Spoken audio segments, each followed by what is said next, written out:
বন্ধুরা, আজকে আপনাদেরকে দেখাবো স্পাইসি চিকেন কষা। দেখুন কড়াইতে তেল দিয়ে দিয়েছি, আর এদিকে আমি চিকেনটা ম্যারিনেট করে রেখেছিলাম আগে থেকেই। এবার দেখুন তেলের মধ্যে পেঁয়াজ কুচিগুলো অ্যাড করেছি। পেঁয়াজ কুচি অ্যাড করার পরে এর মধ্যে আমি টমেটো কুচিগুলো দিয়ে দেবো, দিয়ে স্বাদ মতো একটুখানি লবণ দেবো সামান্য, দিয়ে ভালো করে কষিয়ে নেব। দেখুন লবণটা দেওয়ার জন্য খুব সুন্দর একটা নরম নরম ভাব চলে এসেছে পেঁয়াজগুলি।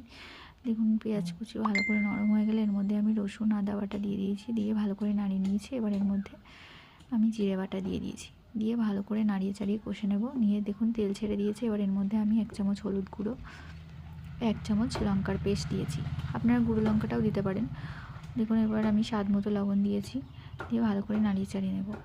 দেখুন ভালো করে নাড়িয়ে চাড়িয়ে নিয়ে দেখুন তেলটা ছেড়ে দিচ্ছে আস্তে আস্তে। দেখুন তেল ছেড়ে দিয়েছে, দিয়ে এর মধ্যে আমি ম্যারিনেট করা চিকেনগুলো দিয়ে দেবো। দেখুন চিকেনের মধ্যে আমি টক দই, একটু জিরে বাটা, একটু আদা বাটা আর 1 চামচ সর্ষের তেল দিয়ে ম্যারিনেট করে রেখেছিলাম। দেখুন ভালো করে মশলাগুলো এবার মাখিয়ে নেব এপাশ ওপাশ করে। দেখুন এবার এর মধ্যে আমি 1 চামচ ধনে গুঁড়ো দিয়েছি, দিয়ে ভালো করে কষিয়ে নেব।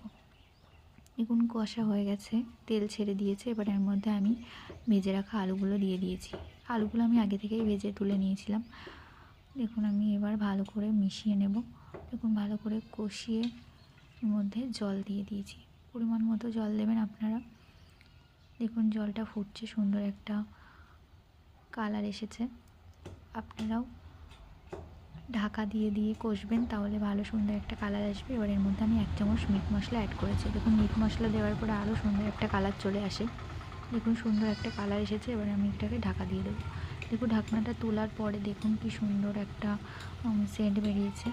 এবার এর মধ্যে আমি একটু গুঁড়ো গরম মশলা অ্যাড করেছি। দেখুন আমার মাংসটাও প্রায় হয়ে এসেছে। দেখুন রেডি হয়ে গেছে। আপনারা বলবেন কেমন হয়েছে, জানাবেন, শেয়ার করবেন, লাইক করবেন।